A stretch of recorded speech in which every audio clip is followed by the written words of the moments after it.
Kabanata 871 hanggang 900. Ang anim na prinsipe, ang ika-9 na prinsipe, ang demonyong yelo, ang demonyong kutsilyo at iba pa, ay mahigpit na pinalibutan ang Soul Beast na hari sa gitna, at patuloy na naglunsad ng mga pag-atake. Sa oras na ito, ang anim na prinsipe, ang ika-9 na prinsipe, ang demonyong yelo, ang demonyong kutsilyo, at iba pa, lahat ay gumawa ng kanilang sariling mga aksyon. Sa ngayon, ang mga nasasakupan sa tabi nila ay nakakaawa na, at karamihan sa kanila ay napatay sa labanan. Kailangan mong gawin ito sa iyong sarili. Ang halimaw na haring ito ay nasa isang naghihingalong estado na may mga galos sa buong katawan. Alamin na ang mga taong bumaril, maging ito man ay ang 6th Prince, ang 9th Prince, o ang Ice Demon, ang Sword Demon, o ang Dragon Venerable, lahat ay walang katulad na henyo, hindi mas mahina kaysa kay Nia Sheng, ginawa nila ito sa abot ng kanilang makakaya. Gaano man kalakas ang Soul Beast King, talagang walang posibilidad na bumalik. Gayunpaman, ang Soul Beast na hari ay pagkatapos ng lahat ng Soul Beast na hari, na nagtataglay ng kapangyarihan at kamahalan ng isang hari, at ang anim na prinsipe at iba pa ay nasugatan lahat, at bawat isa sa kanila ay nagngangalit ng kanilang mga ngipin. Sa oras na ito, ang labanan sa pagitan ng dalawang panig ay hindi nalakas, ngunit kalooban, depende sa kung sino ang makakaligtas hanggang sa wakas. Pagkatapos ng isa pang pag-ikot ng matinding labanan, sa huli, ang halimaw na hari ay nagpakawala ng ayaw na pag-ungol at dahan-daang nahulog. Ang anim na prinsipe at iba pa ay pagod din sa oras na ito, ngunit napakasaya nilang makita ang huling hari ng kaluluwang hayop na napatay, at ang pagsisikap na ito ay hindi nawala ng kabuluhan sa huli. Sa sandaling ito, ang kaluluwang bato na ibinagsak ng hari ng mga kaluluwang hayop ay nakahiga sa lupa sa gitna, nagniningning, naglalabas ng mapang-akit na liwanag. Kaya lang, ang 6th Prince at ang iba pa, pati ang 9th Prince at ang iba pa, ay nahahati sa dalawang kampo, na nagbabantay sa isa't isa, at walang nagpunta sa ***** ang mga Soul Stone sa lupa. Old 9, paano mo ibibigay ang Soul Stone na ito kay Brother 6, pagkatapos maghintay para sa Magic Sky Secret Realm, Brother 6, tiyak na babayaran kita ng isang espiritual na bato ng maraming beses na higit pa sa Soul Stone na ito, o iba pang mga kayamanan. Panipi. Sinabi ng anim na prinsipe sa 9 na prinsipe, ang Soul Stone na ito na ibinagsak ng Soul Beast King ay napakahalaga sa kanya. Naramdaman na ng anim na prinsipe na umabot na sa bottleneck period ang kanyang kasalukuyang paglilinang. Hanggat pinipino niya ang Soul Stone na ibinagsak ng Soul Beast King, tiyak na makakalagpas ang Soul Power sa bottleneck at makapasok sa level ni Emperor Wu. Hanggat ang kanyang espiritu ay pumapasok sa antas ni Emperor Wu, hanggat siya ay lalabas sa Fantasy Sky Secret Realm, at pagkatapos ay nagsasanay ng cultivation sa loob ng ilang taon upang mapabuti ang kanyang pisikal na lakas, pagkatapos ay magkakaroon siya ng pagkakataong makalusot sa Emperor Wu. Kung siya ay lumampas kay Emperor Wu, masasabing siya ay mamumukod-tangi sa mga prinsipe, at madaragdagan ang kanyang kumpiyansa na manalo sa mga karapatan sa mana ng Treasure Talisman Empire. Kaya naman sabik na sabik ang 6th Prince na makuha ang Soul Stone na ibinagsak ng Beast King. Sayang lang at nakita na ng 9 na prinsipe ang abako ng 6 na prinsipe. Ang 9 na prinsipe, na naghahangad din sa trono, ay handang ibigay ang isang napakahalagang piraso ng kaluluwang bato na ibinagsak ng halimaw na hari. Tumawa ng malakas ang ika-9 na prinsipe at nagsabi, "Kapatid na 6, sa iyong kahilingan, pinapatawad ko ang aking kapatid na hindi pumayag. Ang Soul Stone na ito ay kapatid mo at kapatid ko pa rin. Kunin natin ng buong lakas." Matapos marinig ng ika-6 na prinsipe ang mga salita ng ika-9 na prinsipe, ang kanyang mukha ay medyo pangit. Dapat mong malaman na sa mga tuntunin ng tunay na lakas, siya ay talagang bahagyang mas mababa kaysa sa kanyang sariling ika-9 na kapatid, kaya't kailangan niyang makuha ang Soul Stone na ito. Hanggat nakuha niya ang Soul Stone na ito, pagkatapos itong pinuhin, malalampasan niya ang 9 na prinsipe ng ilang taon pagkatapos ng pagperpekto sa paglilinang, ngunit ngayon, kung talagang sinimulan ng dalawa ang kanilang mga kamay, imposibleng maging 9 na prinsipe, kalaban. Sa oras na ito, sinabi ng Ice Demon, Sword Demon, at Dragon Zone sa 6 na prinsipe, 6 na prinsipe, Kaming tatlo ang tutulong sa iyo na makuha ang Soul Stone na ito. Double ang mga reward na napag-usapan natin kanina, ano sa tingin mo? Panipik. Matapos marinig ang mga salita ng Ice Demon, Sword Demon, at Dragon Zone, hindi maiwasan ng anim na prinsipe na makaramdam ng sakit sa puso. Kailangan niya ng malaking halaga para mahikayat ang Ice Demon, Sword Demon, at Dragon na tulungan siya. Ngayon, ang tatlong taong ito ay nakaupo sa lupa at nagtaas ng presyo, iniisip ang tungkol sa astronomical na gantimpala, na doble muli, ang puso at atay ng ika-anim na prinsipe ay nanginig. Gayunpaman, kung isa sa alang-alang ang kahalagahan ng mga Soul Stone na ito, ang ika-anim na prinsipe ay sa wakas ay nagngangalit ang kanyang mga ngipin at tumanggo, sumang-ayon sa kahilingan ng Ice Demon, Sword Demon, at Long Zone. Bueno, hanggat matutulungan mo akong manalo sa Soul Stone na ito, ipinapangako ko sa iyo na hanggat aalis ka sa Magic Secret Realm, madodoble ang reward na sinabi mo noon. Sa wakas, tumanggo ang ika-anim na prinsipe at atubiling sumang-ayon. Sa kasalukuyan, bukod sa ika-siyam na prinsipe, mayroong ilang makapangyarihang tao. Malinaw, mayroon silang ilang mga pangako mula sa siyam na prinsipe, at ginagawa din nila ang kanilang makakaya upang matulungan ang siyam na prinsipe. Patayin. Sa pagitan ng dalawang panig, nagkaroon ng isang matinding labanan na magkasama.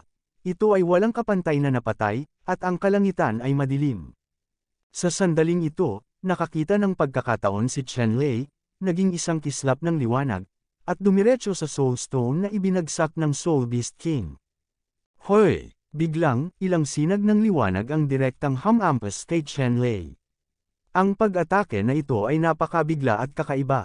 Naramdaman ni Chen Lei ang isang pahiwatig ng krisis sa isang iglap, at biglang gumalaw ang kanyang puso, pinakawalan ng kulog na lotus na banal na espiritu, at binantayan itong matatag, buhay. Sa sandaling ito, ang mga dahon ng lotus ng Thunder God Martial Soul Lotus ay umiikot, patong-patong, tulad ng hindi mabilang na mga patong na protection, lahat ng mga pag-atakeng ito ay naharang. Gayunpaman, napakalakas ng mga pag-atake na ito na kahit na hinaranggan ng Thunder God Lotus Martial Soul ni Chen Lei ang lahat ng mga pag-atakeng ito, nabigla pa rin siya sa paulit-ulit na pag-atres, at ang kanyang kaluluwa ay naanod palayo. Matapos harangin ni Chen Lei ang pag-atakeng ito, tiningnan niyang mabuti at nalaman niyang ang anim na prinsipe, siyam na prinsipe, Ice Demon at iba pa ay tumigil na sa kanilang matinding labanan at pinalibutan siya, ang Soul Beast King. Ang Soul Stone ay talagang isang bitag laban sa kanya. Chen Lei, hindi mo inaasahan, sa pagkakataong ito, naging pagong ka sa urn, nakikita ko kung paano ka makakatakas. Tumingin ang ika-anim na prinsipe kay Chen Lei na napapaligiran nila, at malamig na sinabi. Sa pagkakataong ito, sa wakas ay nakulong si Chen Lei, at ito ay hininga ng kasamaan. Kung sasabihin mo kung sino ang pinakaayaw ng anim na prinsipe, masasabing si Chen Lei ay walang iba kundi si Chen Lei. Ang kanyang ilang pagkakataon laban sa langit ay winasak lahat ni Chen Lei. Kung hindi, bakit siya makikipaglaban ng mahigpit sa siyam na prinsipe, at bakit siya magbabayad? Astronomical rewards ay ibinigay sa Ice Demon, Sword Demon, at Dragon Zone. Masasabing ang dahilan kung bakit siya nakaranas ng napakalaking kawalan ay dahil mismo kay Chen Lei. Sa pagkakataong ito, nang patayin ng Sixth Prince at ng iba pa ang Soul Beast King, pagkatapos nilang tuluyang ihulog ang Soul Stone, totoo nga ang away sa pagitan niya at ng ika-siyam na kapatid. Gayunpaman, sa pamamagitan ng lihim na kayamanan, natuklasan ng ika-anim na prinsipe ang pag-espiya ni Chen Lei, alam na talagang gustong atakehin ni Chen Lei ang Soul Stone na ito. Sa makatuwid, habang nakikipagtalo sa ika-siyam na prinsipe ngayon, palihim itong nagpasa at naglagay ng bitag laban kay Chen Lei, at sadyang ipinakita nila ang eksena ng pag-aaway sa Soul Stone para lang ilabas si Chen Lei. At sa pagkakataong ito, tunay na perpekto ang kanilang pagganap, ganap silang nagsinungaling sa harap ng mga mata ni Chen Lei. Nang ihagis ni Chen Lei ang tipak ng Soul Stone na iyon, halos sabay na huminto ang ika-anim na prinsipe, ika-siyam na prinsipe at ang iba pa at lumingon. Nakadirekta ang lahat kay Chen Lei. Kailangan kong sabihin na ang ika-anim na prinsipe ay talagang maganda. Kabanata 872. Hindi inaasahan ni Chen Lei na napakatalino ng Sixth Prince. Sa katunayan, walang sinuman ang maaaring mahulog ng 2 beses sa parehong lugar. Ang 6 na prinsipe ay kabilang sa pinakamagaling sa karamihan, at ang mga dragon sa mga tao ay hinding-hindi na muling magdurusa ng ganoong pagkawala. Kahit na napapaligiran na siya ng lahat, hindi pa rin nagpanik si Chenlei. Sa halip, itinaas niya ang kanyang kamay at direktang pinulot ang piraso ng Soul Stone na ibinagsak ng Soul Monster King sa kanyang paanan sa kanyang kamay. Anumang oras, makamit mo muna ang gusto mong ikagan ng pakiramdam. Nang makita ng 6 na prinsipe si Chenlei, hindi pa rin nila nakalimutang alisin ang Soul Stone, ngumisi, at sinabing, talagang namamatay ang mga tao para sa pera, at ang mga ibon ay namamatay para sa pagkain. Chenlei, hindi mo talaga mababago ang paraan ng pagkain ng mga aso ng tae. Panipi polihis na guhit. Para kay Chenlei, ang 6th Prince ay hindi kailanman magiging magalang, kaya kung sasamantalahin niya ang pagkakataong ito, kailangan niyang gumawa ng ilang sarcasm. Tungkol sa mga salita ng 6 na prinsipe, nagbingi-bingihan si Chenlei, ngunit dahan daw ang pinagmasdan ng pagkubkob na nabuo ng 6 na prinsipe at ng iba pa, naghahanap ng mga pagkakataong makalusot. Chenlei, huwag mo nang isipin ang paglabas ngayon. Nang makita ng ika-6 na prinsipe ang mga kilos ni Chenlei, natural niyang naunawaan ang gustong gawin ni Chenlei, ngunit sa pagkakataong ito, hindi na nila hahayaang magkaroon ng pagkakataon si Chenlei na makatakas. Talaga, gusto kong subukan. Nagpakita ng kumpiyansa ng ngiti ang bibig ni Chenlei, na biglang naging electric light, at biglang sumugod sa isang direksyon. Tigilan mo siya, sigaw ng ika-6 na prinsipe. Sa katunayan, nang hindi pinaalalahanan siya ng 6th Prince, pinigilan na ng iba si Chenlei habang umaarte si Chenlei.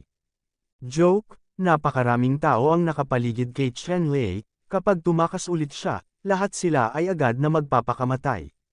Sa sandaling ito, direktang gumamit si Chenlei ng 25 beses na critical na strike rune, hawak ang brick sa kanyang kamay, ang buong tao ay parang galit na dragon, at sumugod siya sa isa sa kanila.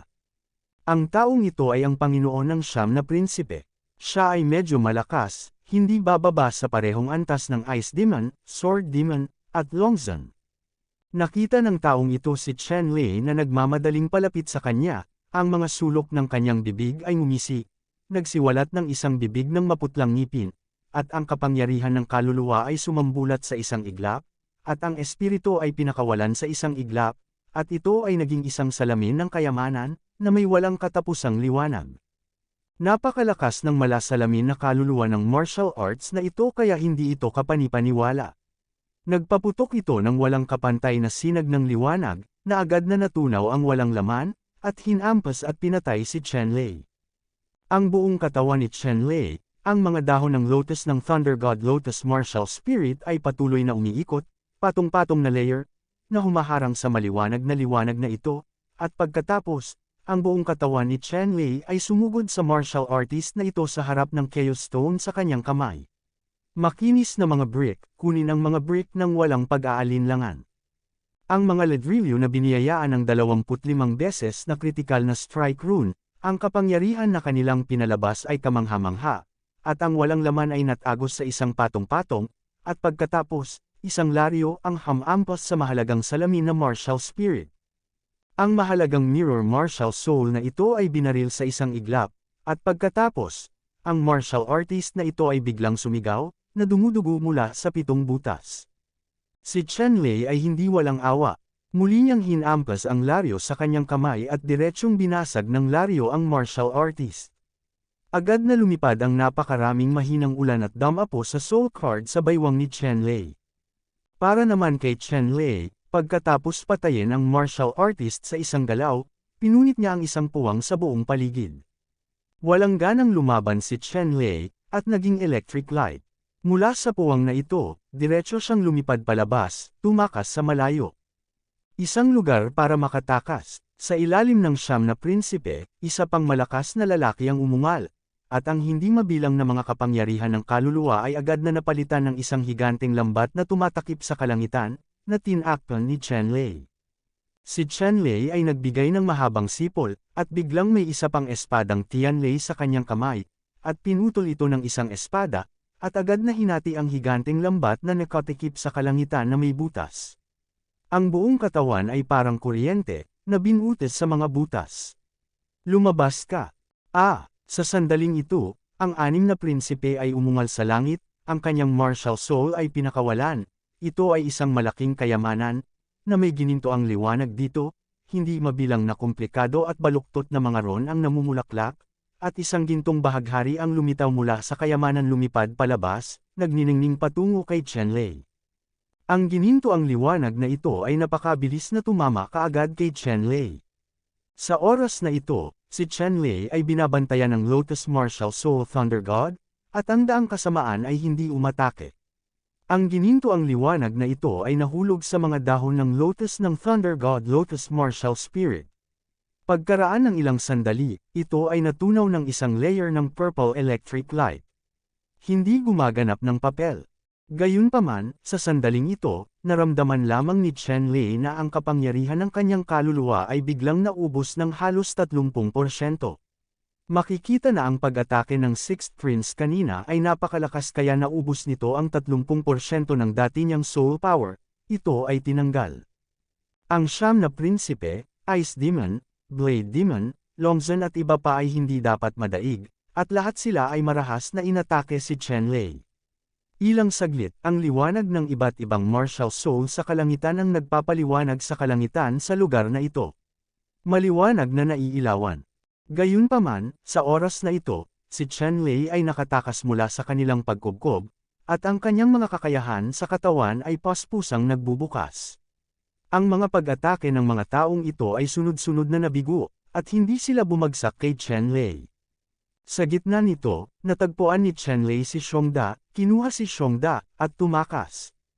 Paanong ang anim na prinsipe, siyam na prinsipe, Ice Demon, Sword Demon at iba pa ay handang sirain ang body technique at habulin si Chenlei. Gayunpaman, ang Chenlei ngayon ay masyadong malakas at umabot na sa ranggo ng Martial Ancestor Realm. Sa ika-anim na palapag, sa sobrang lakas, hindi na makakahabol ang 6th Prince, 9th Prince at ang iba pa. Pagkatapos ng ilang patpat ng insenso, tuluyang nawala si Chenlei. Galit na sumigaw ang anim na prinsipe, hinampas ng isang palad ang bundok sa hangin, at binaril sa hangin, ngunit mahirap pa ring ilabas ang panlulumo na nararamdaman sa kanyang puso. Ang Chenlei na ito ay mortal niyang kaaway. Pinalibutan nila si Chenlei ng mahigpit, ngunit naaga pa rin sila ng Soul Stone ni Chenlei. Hindi mailalarawan ang mood na ito. Sa oras na ito, hindi maganda ang mukha ng ika-siyam na prinsipe. Alam mo, itong Soul Stone, lubos siyang kumpiyansa na maaagaw niya ito sa anim na prinsipe, ngunit ngayon, ninakawan ito ni Chenlei. Paimpol itong sinasampal sa mukha niya. Chenlei, naalala kita. Kapag umalis ako sa Sky Fantasy Secret Realm, makikita mo kung paano kita haharapin. Sumigaw ang anim na prinsipe, ngunit sa huli ay wala ng ibang mabuting paraan. Sa oras na ito, dinadala ni Chenlei si Xiongda, at siya ay umalis at nakahanap ng medyo tahimik na lugar, handang hayaan si Xiongda na pinuhin ang kapangyarihan ng kaluluwa sa Soul Stone upang makabawi mula sa kanyang pinsala. Sa kasalukuyan, walang gaanong martial artist sa buong Magical Sky Secret Realm. Masasabing maraming ligtas na lugar. Higit pa rito, sa pag-iingat ni Chenlei sa batas, ligtas na makukuha ni Xiongda ang kapangyarihan ng espiritu sa Pinong Soul Stone. Si Xiongda ay gumugol ng higit sa 10 araw sa pagpino at pagsipsip ng lahat ng kapangyarihan ng kaluluwa sa Soul Stone, at ang mga pinsalang dinanas niya ay ganap na gumaling. Bilang karagdagan, ang kanyang paglilinang ay gumawa din ng isang pambihirang tagumpay at naabot ang rurok ng Martial Ancestor Realm. Siyempre, ito ay tumutukoy lamang sa kapangyarihan ng kaluluwa. Matapos nilang lisanin ang supernatural na kaharian at bumalik sa kanilang mga katawan, ang cultivation ay pareho pa rin ng dati, ngunit ang kapangyarihan ng kaluluwa ay maihahambing sa tuktok ng ancestral martial arts. Mula sa malakas. Pambihirang pagkakataon din ito para kay Xiongda. Kabanata 873.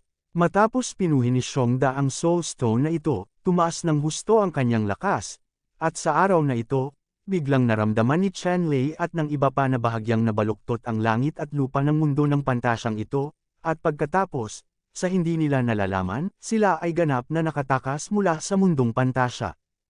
Humph! Huminga si Chenlei at binuksan ang kanyang mga mata. Matapos imulat ang kanyang mga mata, tumingin si Chenlei sa kaliwa at kanan, at nalaman na lumitaw na siya sa napakalaking 6 na puntos na hanay sa oras na ito, at si Xiongda, na nakaupo sa hindi kalayuan, ay nagmulat din ng kanyang mga mata. Sa oras na ito, sinuri ni Chenlei ang kanyang sariling kalagayan at nalaman na ang kapangyarihan ng kaluluwa at kapangyarihan ni Dantian Zhengang sa kanyang katawan ay matatag pa rin na selyado. Gayunpaman, ito man ay ang Dantian Sisil o ang Soul Sisil, sa madilim na liwanag, doon ay isang manipis na puwang. Ang manipis na puwang na ito ay ang kahinaan ng selyo. Ang mahusay na porma sayo na ito sa kaharian ng pantasya ay hindi ganap na nakatulong kay Chenlei na ay unseal ang Soul Si at Dantian Si, ngunit nakatulong ito sa kanya na buksan ang ganoong puwang, na itinuturing na malaking tulong sa kanya. Sa hinaharap, kailangan lang niyang gumugol ng ilang oras, ang layer ng selyo na ito ay maaaring palaging basag. Higit pa rito, ngayon, nararamdaman ni Chenlei na ang kanyang espiritong kapangyarihan ay tumaas ng husto, at taglay niya ang lakas ng ika-6 na antas ng Martial Ancestor Realm. Mas madaling masira ang selyo kaysa dati. Sa kasalukuyan, ang kaharian ni Chenlei ay ang pangalawang antas pa rin ng Martial Realm, ngunit ang kanyang pisikal na lakas ay katumbas ng Martial Emperor Realm, at ang lakas ng Divine Soul ay katumbas ng ika-6 na antas ng Martial Ancestor Realm. Ngunit dahil sa pagkakaroon ng selyo, saglit, hindi ito magpapalitaw ng kapigatian, kapag nasira ang selyo, natural na masisira ang kaharian, na maabot ang ika-6 na antas ng kaharian ng Martial Ancestor. Bagamat mayroon lamang siyang lakas ng ikalawang antas ng Martial Saint Realm, ang kanyang kapangyarihang panlaban ay maaaring pumatay kay Emperor Wu, ngunit sa opinyon ng sinuman, mayroon lamang ang pangalawang antas ng Martial Saint Realm. Ito ang pinaka-perpekto. Maaari siyang magpanggap na baboy at kumain ng tigre. Natatakot ako na walang makakita sa kanyang tunay na lakas. Para kay Chenlei, ang mga benepisyo ay mas malaki kaysa sa mga disadvantages. Nang suriin ni Chenlei ang kanyang pisikal na kondisyon, nagising din ang iba pang martial artist. Sa kasalukuyan, wala pang 1,000 martial artist ang nagising. Sa katunayan, ang mga martial artist na namatay sa Supernatural Realm noon at lumabas sa Supernatural Realm ay kinuha na sa 6-pointed star formation ng mga kaukulang tauhan sa unang pagkakataon. Ngayon lang sila nagising, na dumating, lahat ay nakaligtas hanggang sa wakas sa Magic Sky Secret Realm. Sa sandaling ito, naramdaman ni Chenlei ang maraming masamang mata na nakatingin sa kanya. Bahagyang naramdaman ni Chenlei ang titig na ito, at kilala na niya ang may-ari ng titig na ito. Sa mga layuning ito, ang pinakamapanganib para kay Chenlei ay natural na ang Sixth Prince. Sa sandaling ito, ang mga mata ng Sixth Prince ay bumagsak kay Chenlei nang walang anumang pagtatago. Kung ang kanyang mga mata ay maaaring pumatay ng isang tao, si Chenlei ay namatay na ng maraming beses sa ngayon. Bukod sa 6 na prinsipe, malayo rin ang tingin ng 9 na prinsipe, nakatingin kay Chenlei, nagtatago rin ng layuning pumatay. Ang mga taong tulad ng Ice Demon, Blade Demon, Longzhen, pati na rin ni Ye Sheng at iba pa, ay tumingin din sa kanila ng masama. Para dito, walang pakialam si Chenlei. Hindi niya kayang sakta ng mga taong ito dahil sa takot. Sa Fantasy Sky Secret Realm, dapat siyang maging maawain at hindi makipagkompetensya sa mga taong ito para sa mga pagkakataon. Sa oras na ito, ilang administrador ng palasyo ang lumapit, at ang isa sa mga administrador ay sumigaw, "Lahat, ang emperador ay may mga utos, mangyaring ibigay ang iyong mga soul card, at agad naming kalkulahin ang mga resulta para sa lahat." Nang marinig ni Chenlei at ng iba pa ang sinabi ng General Manager, ibinigay nilang lahat ang mga soul card na mayroon sila sa maliit na unit na dumating upang kunin sila. Matapos makolekta ng maliit na unit na ito ang lahat ng soul card, may agad na nagkalkala ng mga resulta sa soul card. Hindi nagtagal, lumabas ang mga resulta ng istatistika. Sa pagkakataong ito, ang nangungunang 10 lamang ang maaaring kumatawan sa Treasure Talisman na lumahok sa 10,000 Races Conference, kaya ang nangungunang 10 lamang ang makakatanggap ng malalaking pabuya mula sa Treasure Talisman. Sa sandaling makalkala ang mga resulta, agad silang iaanunsyo. Ang resulta ng unang pwesto ay hindi lumampas sa inaasahan ni Chen Lei. Siya ay walang alinlangan na pareho. Matapos marinig ni Chen Lei na nakamit niya ang unang pwesto, nakahinga siya ng maluwag. Ang mga resulta ng kompetisyong ito ay iaanunsyo sa buong bansa sa Treasure Talisman Country. Hindi bababa sa isang bagay ang tiyak, iyon ay, ang pangalan ni Chen Lei ay kakalat sa buong Treasure Talisman Country.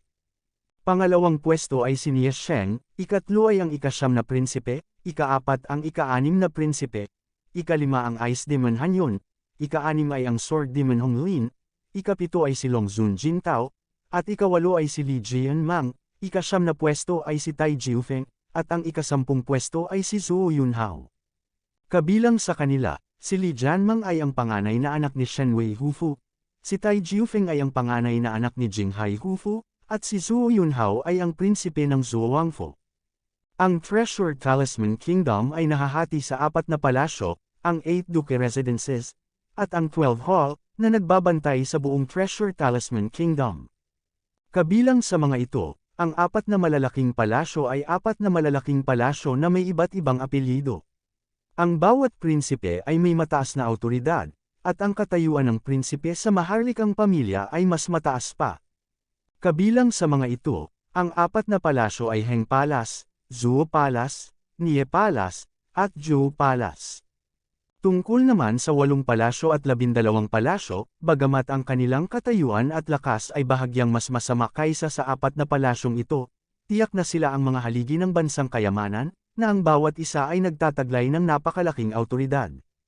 Ang Yong County Palace kung saan matatagpuan ang Shenzhen ay isa sa 8 Dukes Palaces. May mataas na posisyon at maaari pang ma-promote sa palasyo sa ilalim ng ibang apelyido basta't nagsasagawa siya ng ilang pagsasamantalang militar. Sa kasamaang palad, sa huli, inawi siya ni Yeyong. Sa panahon ng grupong Gintama Bandit, ito ay isang mapanganib na lansihin at napatay ang Gintama Bandit. Simula noon, masasabing mabilis na bumaba ang kapangyarihan ng mansyon ni Prinsipe Yongjun, at ngayon, natatakot ako na maging ang kapangyarihan ng 12 mansyon ay mas mababa. Gayunpaman, sa pagkakataong ito, kinatawan ni Chen Lei ang Yong County Mansion at nanalo sa unang pwesto sa Battle of Heaven, at sa wakas ay nailigtas ang ilang mukha ng Yong County Mansion. Habang natukoy ang ranggo ng nangungunang 10 talento sa labanan sa langit, ang iba ay naghiwa-hiwalay, at si Chen Lei at ang iba pa ay inutusang pumunta sa inner sanctum ng palasyo. Sa pagkakataong ito, ang Treasure Talisman Emperor ay dumating upang makilala si Chen Lei at ang iba pa ng personal, na nagpakita kung gaano niya binigyang pansin ang seleksyon ng Heavenly Selection na ito. Si Chen Lei at ang iba ay sumunod sa eunuch na nagpahayag ng kautusan at dumating sa bulwagan ng palasyo. Sa sandaling ito, si Treasure Talisman Emperor, na nakaupo sa isang dragon chair, nakasuot ng dragon na robe at isang korona sa kanyang ulo, ay napaka-regal. Ramdam ni Chen Lei na ang emperador ng Supreme Treasure ay talagang isang martial emperor level powerhouse, at medyo nagulat siya. Nang maingat na tiningnan ni Chen Lei ang iba pang mga ministro, opisyal ng estado, at mga amo, natuklasan niya na ang mga taong ito ay makapangyarihan lahat sa antas ni Emperor Wu, at lalo siyang nabigla. Ang kayamanan ng bansang ito ay makikita lamang sa ibabaw. Ang ilang mga puwersa ay ganap na nalampasan ang ilang mga banal na lugar sa Profound Realm, at ang agwat ng lakas sa pagitan ng Profound Realm at Middle Realm ay talagang napakalaki. Sa Profound Realm, mahirap makakita ng Martial Emperor. Parang dito, sa bulwagan mismo ng palasyo ng Treasure Talisman, sabay-sabay akong nakakita ng 100 Martial Emperors. Kabanata 874. Sa sandaling ito, tunay na naramdaman ni Chen Lei kung gaano kahanga-hanga ang agwat sa pagitan ng Profound Domain at Middle Domain. Sa pagkakaalam niya, ang Baofu Nation ay hindi isang napakalakas na bansa sa Central Region. Masasabing ito ay maaari lamang ituring na isang maliit na third-rate na bansa. Gayunpaman, ito ay isang maliit na third-class na bansa na may malakas na antas ng wudyang na dapat na higit sa mga Diyos at mga banal na lugar sa malalim na kaharian. Ang ganitong uri ng agwat ay sanhi ng mga pagkakaiba sa mga panuntunan sa pagitan ng iba't ibang mundo, tulad ng mga mapagkukunan at heograpiya, at hindi ito isang paglabag sa paggawa. Ang gitnang rehiyon ay ang sentro ng mababang rehiyon. Ang Nether Territory ay ang sentro ng Nether Territory, at ang Nether Territory ay nasa isang teritoryo lahat. Ayon sa alamat, sa sagradong bundok ng Middle Tang Dynasty sa gitna ng Central Region, mayroong direktang channel patungo sa Middle World. Kung magkakaroon ng pagkakataon, mayroon pang ang Daos na tradisyon sa Central Region sa Lower Realms na pumili ng mga supling. Mas tataas ito. Dahil sa mga paghihigpit ng mga alituntunin ng langit at lupa, sa mababang kaharian, ang paglilinang ay ang pinakamataas, at tanging ang paglilinang ang maaaring pinuhin sa kaharian ni Emperor Wu. Ayon sa ilang mga tala, kapag naabot mo ang gitnang mundo, maaari mong masira ang limitasyong ito. Mayroong mas mataas na antas kaysa kay Emperor Wu. Kung tungkol sa kung anong antas ng kaharian ito, ang iba't ibang mga record ay hindi malinaw. Inisip ni Chen Lei ang mga magugulong bagay na ito sa kanyang isipan, ngunit walang pagkaantala. Sinundan niya ang mga tao upang salubungin ang emperador ng Baofu Country, pagkatapos ay tumunog ang boses ng emperador ng Baofu Country. Ha, sobrang saya ko ngayon. Isang karangalan para sa akin na matugunan ang lahat ng mga talento. Dumaan ka sa hindi mabilang na pagsubok at nakarating ka sa puntong ito ngayon. Iyan ay sapat na upang ipakita na kayong lahat ay malakas at may kasanayan. Sa pagtugon sa mga bayani, simula ngayon, napagpasyahan kong gamitin ang lahat ng mapagkukunan ng Treasure Talisman Kingdom para paunlarin ka. Sa susunod na ilang dekada, dapat kang magsumikap sa paglilinang at magsikap na makapasok sa kaharian ni Emperor Wu, sa 10,000 Races Conference, manalo ng kaluwalhatian para sa aking kayamanan. Panipik. Ang emperador ng Baofu Kingdom ay interesado at masayang sinabi. Salamat Emperor. Si Chen Lei at ang iba ay nagtaas ng kanilang mga kamay at sabay na sinabi. Muling tumawa si Emperor Baofu Country at sinabing, okay, maaari kang tumayo mula sa pagpili ng Magic Sky Secret Realm, marami akong reward, Chen Lei, ano ang gusto mo? Ang emperador ng Baofu Kingdom ang unang nagtanong kay Chen Lei. Tumango si Chen Lei at nagsabi, Emperor, gusto kong hilingin sa emperador na sumang-ayon na ang Panginoong Chen Chen ay magmamana ng titulo ng Yongjun Princess Mansion. Narinig ni Chen Lei ang unang tanong ng emperador, at agad na sinabi ang kanyang kahilingan. Alam ni Chen Lei ang pinakamalaking hiling ni Prinsesa Chen Chen sa ngayon, at iyon ay ang magmana ng titulo ng mansion ni Prinsipe Yong. Magagawa lamang ang bagay na ito sa tango ng emperador, kung hindi, kahit na mataas ang lakas ni Chen Lei, siya, hindi magandang paraan.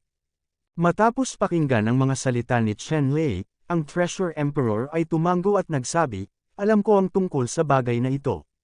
Gusto ni Prinsesa Chen Chen na mamana ang titulo. Maaaring ibigay ang problemang ito. Gayunpaman, ang pamana ng aking titulong Treasure Amulet ay hindi akin. Maaaring matukoy ang isang pangungusap, at dapat na maitatag ang sapat na gantimpala ng militar. Sa ganitong paraan, narito ako para magdesisyon na si Prinsesa Chen Chen ang pansamantalang mamamahala sa tirahan ni Prinsipe Yongjun.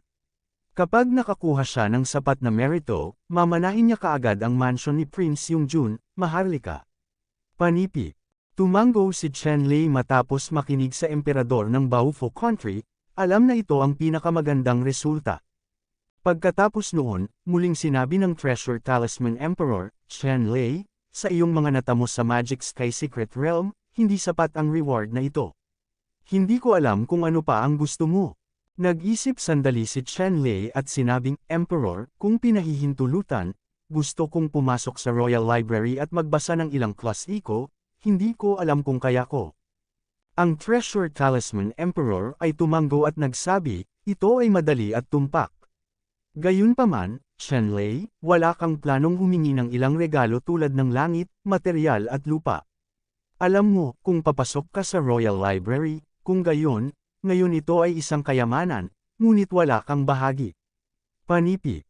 Tumango si Chen Lei at sinabing, ito ang hinihingi ko. Ang Emperor ng Treasure Kingdom ay tumango at nagsabi, halika rito, gantimpalaan si Chen Lei Long ng isang jade pendant. Maaari kang pumasok sa Royal Library gamit ang jade pendant na ito. Isang eunuch ang biglang lumapit kay Chen Lei na may hawak na jade plate, at binigyan si Chen Lei ng isang Dragon Talisman Jade Pendant. Chen Lei, itong Dragon Talisman Jade Pendant ay hindi lamang isang token, kundi isang malakas na Jade Talisman. Ako mismo ang gumawa nito, at kayang tiisin ang mga pag-atake mula sa malalakas na nasa ibaba ng ikatlong antas ng Emperor Wu. Ito ay isang regalo para sa iyo. Panipi. Tumango si Chen Lei, at kinuha ang Jade Pendant na may ganoong Jade Pendant, garantisado din ang kaligtasan. Ang Treasure Talisman Emperor ay nagbigay kay Chen Lei ng naturang Jade Pendant para sa layunin, na para ipahayag ang proteksyon ni Chen Lei. Alam ng Treasure Talisman Emperor na si Chen Lei ay may mababaw na pundasyon, ngunit sa Magic Sky Secret Realm, nasaktan niya ang ilang tao, malaki ang posibilidad na may ilang bulag na lihim na naghahanap ng problema ni Chen Lei. At kapag may nakatuklas sa problema ni Chen Lei, agad niya itong nararamdaman. Para sa isang puwersang nasa ibaba ni Emperor Wu na guluhin si Chen Lei, ang emperador ng Baofu Kingdom ay hindi makikialam, ngunit kung may puwersa sa antas ni Emperor Wu na hindi pabor kay Chen Lei, kung gayon ay tiyak na magpapakita siya ng kulob na paraan upang takutin si Xiao Xiao. Hindi naintindihan ni Chen Lei ang iniisip ng Treasure Talisman Emperor. Pagkatapos ng lahat, siya at ang Treasure Talisman Emperor ay walang malalim na pagkakaibigan, at hindi niya naramdaman na mayroon siyang anumang lugar na dapat puntahan. Emperor Treasure Talisman. Sa katunayan, ang dahilan kung bakit todo-todo ang emperador ng kaharian ng Baofu kay Chen Lei ay dahil talagang gusto niya si Chen Lei at naniniwala na si Chen Lei ay maaaring sumikat sa 10,000 Races Conference sa hinaharap. Mag-invest ka muna kay Chen Lei. Ang 10,000 Races Conference ay ang pinakamalaking kaganapan sa Central Region sa loob ng libu-libong taon.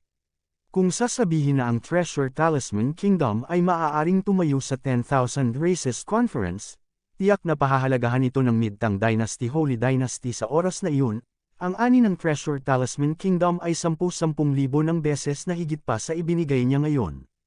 Ito ang pinakalayunin ng Emperor Treasure Talisman. Sa totoo lang, ang pagiging emperador ng isang bansa, lalo na sa sobrang komplikadong kapaligiran tulad ng Zhongyu, ang Treasure Talisman Emperor ay may maipagmamalaki. Kung hindi, hindi siya magiging posible.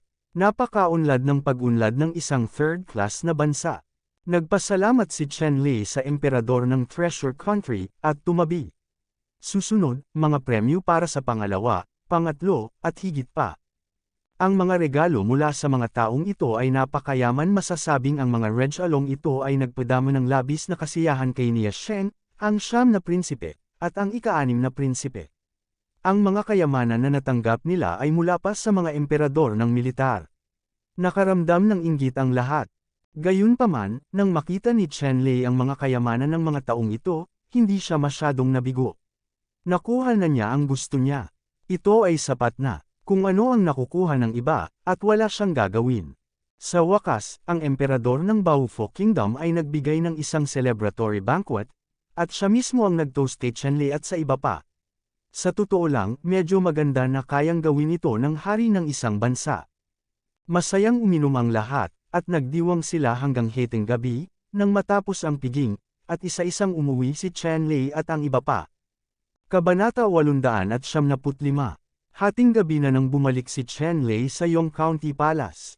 Pagpasok pa lang ni Chen Lei at Xiongda sa gate ng mansyon, nakita na nila si Prinsesa Chen Chen na naghihintay sa kanila. Malinaw, natanggap din ni Prinsesa Chen Chen ang balita, ngunit ang gayong piging ay hindi maaaring daluhan ni Prinsesa Chen Chen. Ang sheriff, tumingin si Chen Lei kay Prinsesa Chen Chen, itinaas ang kanyang mga kamay at sinabi. Tumango si Prinsesa Chen Chen at sinabi kay Chen Lei, "Salamat sa iyong pagsusumikap. Alam ko na, sa pagkakataong ito, ikinalulungkot kita." Ang dahilan kung bakit sinabi ito ni Prinsesa Chen Chen ay dahil alam niya ang nangyari sa court, at si Chen Lei ang nanalo sa unang pwesto, ngunit nang gusto niya ang premyo, ginamit niya ito para mamana ang titulo. Hindi alam ni Prinsesa Chen Chen kung paano gagantihan ang gayong kabaitan.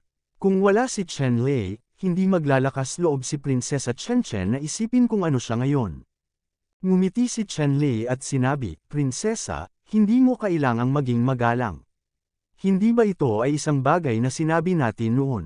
At saka, may biyaya ka pang nagel iligtas ng buhay para sa akin.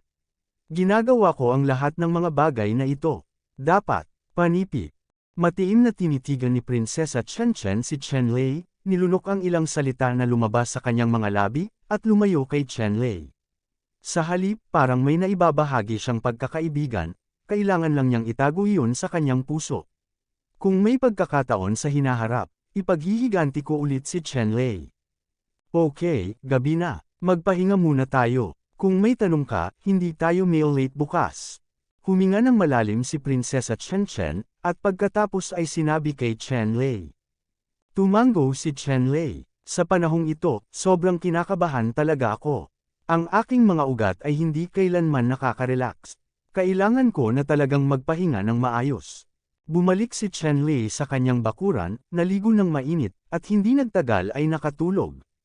Habang natutulog, biglang nakaramdam ng panganib si Chenlei. Biglang tumaas ang mga babala sa kanyang puso. Siya ay nagpakita sa looban ni Prinsesa Chen. Sa oras na ito, itinutok na ng isang lalaking nakaitim ang kanyang espada kay Chen. Sinaksak ng prinsesa. Sa sandaling ito, si Prinsesa Chen ay natigilan, at walang paraan upang maiwasan ang espadang ito. Nanginginig ang figure ni Chenlei, at lumapit siya sa gilid ni Prinsesa Chen, pinalibutan ang willow waist ni Prinsesa Chen, at bahagyang lumingon, niyakap niya si Prinsesa Chen sa kanyang mga bisig at tumalikod sa assassin. Hoy! Matapos ang malamig na liwanag ay direktang bumagsak sa likod ni Chenlei, ang katawan ni Chenlei ay biglang nanginig ng bahagya. Gamit ang puwersang ito, sumugod si Chenlei na hawak si Prinsesa Chen at inilalayo ang sarili sa assassin. Pagkatapos noon, ibinaba ni Chenlei si Prinsesa Chen, tumalikod, at tumingin sa assassin. Ang mga mata ng assassin ay nagpakita ng isang hindi kapani-paniwalang hitsura, at siya ay tumalikod at tumakbo palayo. Hindi alam ng assassin na ito kung bakit hindi nasugatan si Chenlei ng kanyang espada. Gayunpaman, bagamat hindi kumuari, ang assassin na ito ay napakahusay sa asensya ng pagpatay. Nakaligtaan siya ng suntok at tumakas ng libu-libong milya. Kaya lang ayaw ni Chenlei na bigyan ng pagkakataon ng assassin na makatakas. Umiling siya at lumitaw sa likod ng assassin. Pagkatapos, hinampas niya ng palad ang assassin. Biglang, sa likod ng assassin na ito ay lumitaw ang isang aso na kasing itim ng lobo, na naglalabas ng isang madilim na espiritu ng martial arts, at ibinuka ang kanyang bibig upang kagatin si Chenlei ng mabangis. Pinisil ni Chenlei ang Shaking Mountain Seal gamit ang kanyang kamay at nilaslas ang martial soul na ito. Ang martial soul na ito ay direktang inalog ng malakas na pag-atake ni Chenlei sa itim na usok, na kumawala sa hangin. At ang assassin na ito, na natalo ng wa ni Chenlei, ay biglang naging unstable, nabunggo, at nahulog sa lupa. Si Chenlei Fei ay nasa harap ng assassin, na ang isang paa ay nasa martial arts hall, at ang malakas na puwersa ay direktang nabigla sa assassin. Nahuli ni Chenlei ang assassin at lumipad pabalik sa maliit na patio kung saan naroon si Prinsesa Chen. Sa oras na ito, mukhang medyo natatakot pa rin si Prinsesa Chen, gusot ang kanyang damit, at puno ng tubig ang kanyang mga mata. Kaya lang, sa oras na ito, walang pakialam si Prinsesa Chen tungkol dito. Matapos makita ang pagbabalik ni Chenlei, lumipad siya upang salubungin siya, gaano man kaakit-akit ang biglaang tagsibol sa panahon ng prosesong ito. Chenlei, okay ka lang. Kinuha ni Prinsesa Chen ang kamay ni Chenlei, tiningnan si Chenlei pataas at pababa, at nag-aalalang nagtanong. Alam ni Prinsesa Chen na tinulungan siya ni Chenlei gamit ang espada. Ang pamatay na espadang ito ay nagdala ng napakalamig na hininga, na direktang nagyelo sa espiritu ng Chen County Lord, na naging sanhi ng pag-freeze ng Chen County. Hindi na talaga napigilan ni Lord. Ang napakalakas na espada ay bumagsak kay Chenlei, hindi nakakagulat na labis na nag-aalala si Prinsesa Chen. Umiling si Chenlei at sinabing, okay lang, hindi ako nasaktan, prinsesa, ang damit mo. Itinuro ni Chenlei ang prinsesa na si Chen na may kulay rosas na tiyan at malambot na balat at pinaalalahanan siya. Noon lamang tumingin sa ibaba si Prinsesa Chen at napagtanto ang kanyang kahihiyan. Namula agad ang mukha niya, tumalikod, at inayos ang damit. Tapos tumalikod ulit, pero nahihiya at namumula pa rin ang mukha. Pagkaraan ng ilang sandali, kumalma si Prinsesa Chen, tumingin sa walang malay na mamamatay tao sa kamay ni Chen Lei, at sinabing, buhay. Tumango si Chen Lei at nagsabi, oo, tingnan natin kung sino ang nagpadala ng mga assassin na ito. Pagkatapos nito, patuloy na binaril ni Chen Lei ang assassin. Ilang saglit, naghulog ang assassin ng maraming lason na karayom, lason, punyal at iba pang nakatagong armas. Ang ilan sa mga ito ay ginagamit upang harapin ang mga kaaway, at ang ilan sa mga ito ay mga resulta, ako mismo. Si Chen Lei ay napaka-experience sa aspetong ito.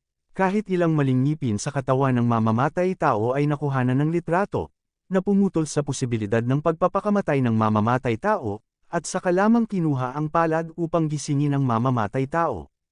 Matapos magising at tumalikod ang assassin, alam niya ang sitwasyon at hindi umimik. Gumamit si Chen Lei ng ilang paraan para i-squeeze out ang mga confession ng sunod-sunod. Sa mga pamamaraan ni Chen Lei, kahit na ang pumatay ay isang taong bakal, hindi siya makakaligtas, at kinuha niya ang lahat ng kanyang nalalaman.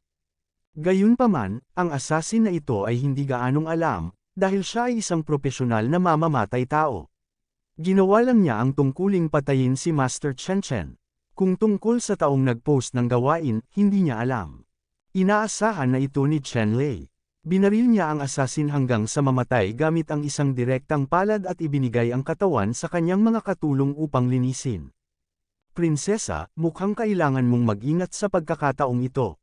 Hinimok ni Chen Lei si Prinsesa Chen Chen, bagamat hindi niya ito tinanong kung sino ang kikilos kay Prinsesa Chen Chen sa huli, ngunit sa kaunting dahilan, malalaman mo na ang bagay na ito ay dapat sa tatlong magkakapatid na sina Yeming Chen, Yeming, Yeming Luo, at iba pa. Imposibleng mapanood ng tatlong taong ito ang titulo ng mansyon ni Prince Yongjun na nahulog sa mga kamay ni Chen Chen. Hindi may kakaila na gagamit sila ng iba't ibang pamamaraan. Tumango rin si Prinsesa Chen Chen, ngunit walang kwenta ang kanyang pagbibigay pansin. Walang Panginoon sa mga kamay ni Prinsesa Chen Chen ngayon. Siyempre, maliban kay Rungma, itong Rungma lang ang may lakas. Sa pangkalahatan, hindi nito magagarantiya ang aktwal na kaligtasan ng Prinsesa Chen Chen. Kabanata 876. Malinaw na alam ni Chen Lei ang problemang ito. Napakakaunting mga master sa palasyo ng prefectural, ngunit ang problemang ito ay mahirap lutisin sa maikling panahon. For this period of time, mananatili din ako sa looban mo para protektahan ka sa ngayon. Aalis ako kapag mayroon akong ligtas na Panginoon na magpoprotekta sa iyo. Sabi ni Chen Lei kay Prinsesa Chen Chen. Tumango si Prinsesa Chen Chen. Sa totoo lang, ito ang gusto niyang sabihin. Kapag nasa tabi niya si Chen Lei, napakagaan ng pakiramdam niya. Pagkatapos noon, humiga si Prinsesa Chen Chen sa kama, at hindi bumalik si Chen Lei sa kanyang silid, ngunit nakakita siya ng isang silid sa tabi ni Prinsesa Chen Chen upang matulog. Kinaumagahan, pagkagising ni Chen Lei at Prinsesa Chen Chen, nagsimula silang pag-usapan ang mga bagay sa mansyon ng prinsipe. Ngayon, si Prinsesa Chen Chen ay may kapangyarihang kontrolin ang Royal Palace ng mag-isa, at muli siyang pinagmamasdan ni Yeming Chen, Yeming, at Yeming Luo. Ang unang bagay na kailangan niyang gawin ngayon ay paalisin si Yeming Chen at ang iba pa mula sa palasyo, at pagkatapos, lubusang kontrolin ang buong palasyo ng prefectural, pati na rin ang mga karapatang pantao, mga karapatang pinansyal, mga usapin sa kapangyarihan at iba pa sa palasyo ng prefectural. Para sa ganitong uri ng bagay, si Prinsesa Chen Chen ay hindi gaanong bihasa, ngunit sa tulong ni Chen Lei, mabilis niyang itinuwid ito, at pagkatapos ay nagsimulang ipatupad ito. Bagamat maaaring medyo hindi maganda ang paghabol kay Yeming Chen, Yeming Luo, at Yeming palabas ng palasyo ng prefectural, sa katunayan, ito ang pinakamalaking pangangalaga para sa kanila. Magkaroon ng kamalayan na kung si Yeming Chen, Yeming Luo, o Yeming ay lihim na umatake kay Prinsesa Chen Chen. Kung ginamit ni Chen Lei ang mga pamamaraan ni Chen Lei, ang tatlo ay maaalis. Gayunpaman, iniisip pa rin ni Master Chen Chen ang tungkol sa relasyon sa dugo. Sa halip na magmadaling patayin siya, nagpadala siya ng mga especially iya at inutusan sina Yeming Chen, Yeming Luo, at Yeming na umalis sa Yong County Princess Mansion at lumaban para sa kanilang sarili. Matapos makuha ni Yeming Chen, Yeming Luo, at Yeming ang ultimatum mula kay Prinsesa Chen. Bagamat ang bawat isa ay kailangang magnanga ng ngipin, ang sitwasyon ay hindi kasing ganda ng isa, at walang ibang paraan. Kailangan nilang gawin ito sa loob ng tinukoy na oras. Lahat ay umalis sa mansion ni Prince Yongjun. Kabilang sa mga ito, kailangan si Chen Lei. Kung wala ang paghanga ni Chen Lei, si Yeming Chen, Yeming Luo at Yeming ay hindi kailanman makakaalis sa mansion ni Prinsipe Yongjun ng masunurin.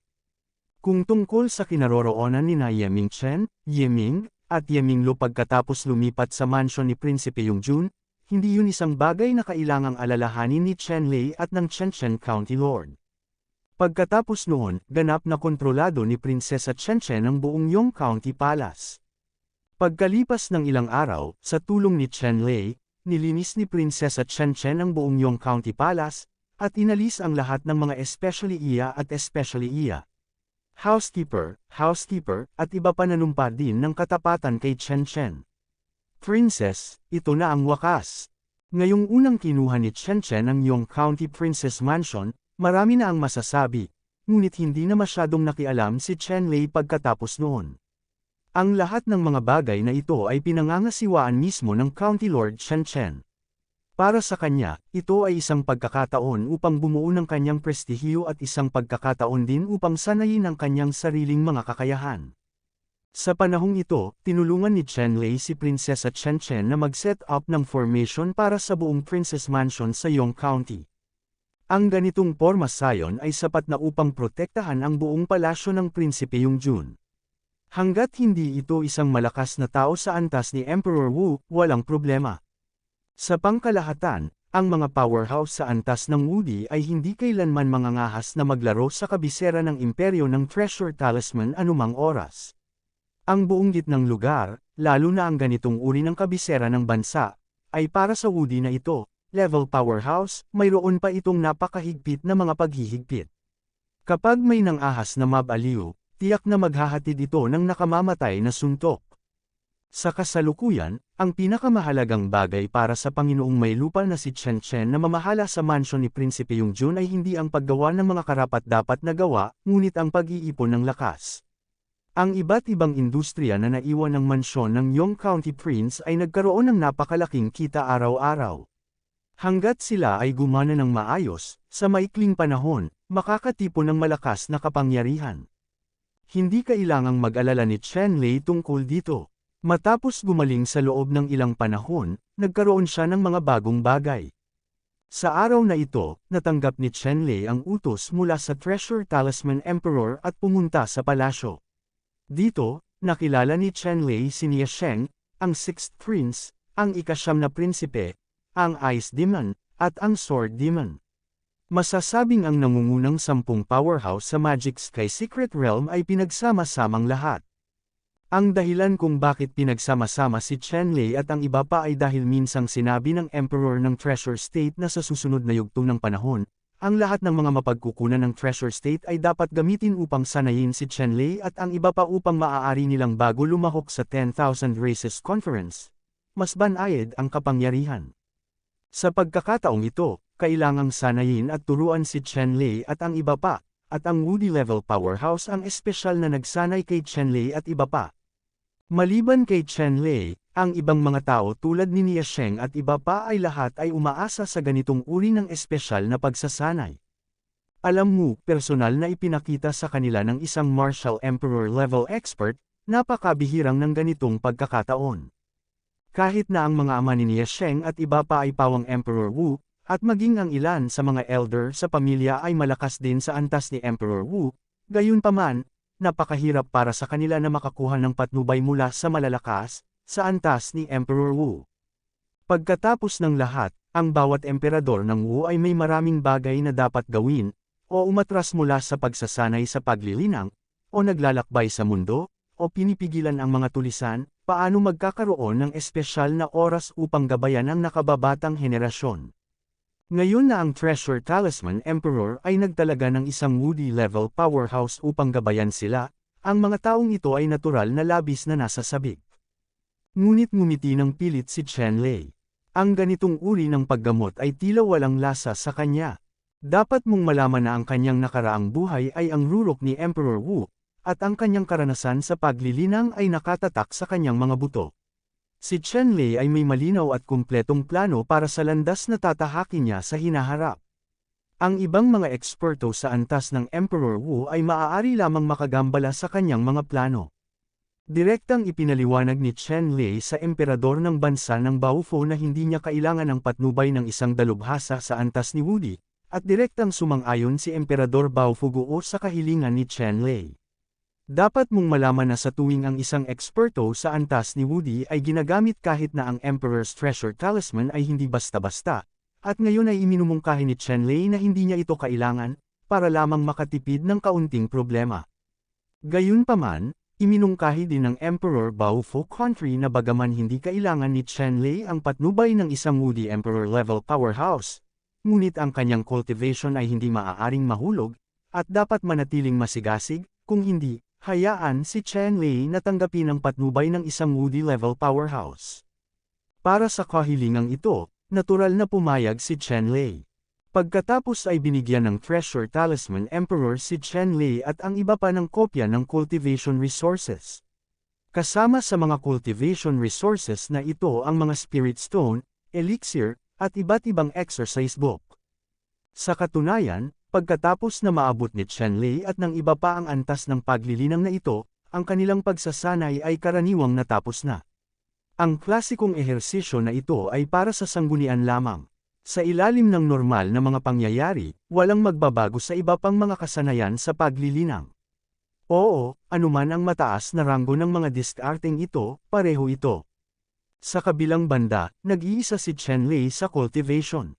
Sa pagkakataong ito, direktang ginamit niya ang Dragon Talisman para makapasok sa Royal Library ng Treasure Talisman, at nagsimulang mag-browse ng iba't ibang libro sa Royal Library. Sa oras na ito, sina Chen Lei, Dan Tianhai at Shen Hanhai ay selyado, at hindi sila makapag-cultivate. Ang pisikal na paglilinang ay umabot na rin sa isang bottleneck na yugto, at mahirap itong makalusot ng mabilis. Sa makatuwid, ang pang-araw-araw na paglalakbay ni Chen Lei sa paglilinang ay isang hakbang lamang sa isang pagkakataon, at walang puwang para sa mga lukso at hangganan. Ngayon ang higit na gustong gawin ni Chen Lei ay palawakin ang kanyang pananaw at dagdagan ang kanyang karanasan. Sa ganitong paraan, ito ay magiging malaking pakinabang sa kanyang pag-unlad sa hinaharap. Kabanata 877. Si Chen Lei ay parang poto sa Royal Library. Karaniwang hindi siya nagbabasa ng mga libro sa Royal Library. Bagamat walang mga klasiko ang mga aklat na ito, kinasasangkutan ng mga ito ang lahat ng aspeto ng Central Region, tulad ng astronomiya at heograpiya, panghuhula sa medisina, astrolohiya, kaugalian, mga lugar ng impluensya, dibisyong etniko, at iba pa, masasabing sumasaklaw sa lahat ng ito. Si Chen Lei ay parang isang piraso ng tuyong lupa, at ang mga aklat na ito, tulad ng ulan, ay bumuhos sa puso ni Chen Lei at nagpayaman sa kanyang paningin. Nanatili si Chen Lei sa dagat ng mga libro ng higit sa kalahating taon. Sa oras na ito, si Chen Lei ay masasabing may kakayahang makakita ng 1,000 linya at hindi makakalimutan. Sa loob ng mahigit kalahating taon, si Chen Lei ay nasa buong Royal Library. Natapos ko na basahin lahat ng libro. Sa nakalipas na 6 na buwan, masasabing ang pinakakasya siyang kalahating taon para kay Chen Lei. Sa pamamagitan ng mga aklat na ito, si Chen Lei ay may malalim na pag-unawa sa Baofu Nation at Zhongyu, at least hindi na siya layman at walang alam. Siyempre, sa pagtingin sa mga aklat na ito, hindi gaanong bumuti ang lakas ni Chen Lei, ngunit ang bumuti ay ang kanyang background at pananaw. Malaki ang pakinabang nito sa tagumpay ni Chen Lei kay Emperor Wu sa hinaharap. Siyempre, sa nakalipas na 6 na buwan, hindi umalis si Chen Lei sa mga paghihigpit sa paglilinang. Gayunpaman, ngayon ang kanyang Divine Soul Sea at Dan Tian Sea ay selyado pa rin. Matapos lumabas sa Magical Sky Secret Realm, masasabing siya ay nabugbog pabalik sa kanyang orihinal na anyo at maaari lamang gumamit ng pisikal na lakas. Kaya, sa nakalipas na 6 na buwan, si Chen Lei ay nagpractice lamang ng dawang fulungkwan, kasama ang pag-inom ng Long Yuan Bushen Decoction, ang kanyang pag-unlad ay hindi maliit. Kaya lang, sa nakalipas na 6 na buwan, malinaw na naramdaman ni Chen Lei na ang Long Yuan Body Replenishing Soup ay walang gaanong epekto sa kanya. Ang Great Desolation Fulong Feast ay umabot na rin sa isang bottleneck, at ang kanyang pisikal na lakas ay halos maubos, umabot sa rurok nito.